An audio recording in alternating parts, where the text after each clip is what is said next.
মানসিকভাবে শান্তি নেই আমাদের মধ্যে। খেয়াল করে দেখবেন, সারা দিন দুশ্চিন্তা, দুর্ভাবনা, পেরেশানি। নামাজে আসি তাও মনে হয় যত তাড়াতাড়ি নামাজ শেষ করতে পারলে বাঁচ।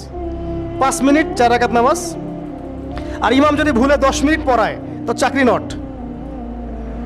খতিব খুতবা দিবে 30 মিনিট ঘড়ি ধরে বলে দিবে, ভুলে যদি 10 মিনিট বেশি দিয়ে ফেলছে, আজকে আসছেন ভালো কথা, হাদিয়া নিয়ে যান, পরের দিন আর আসেন না।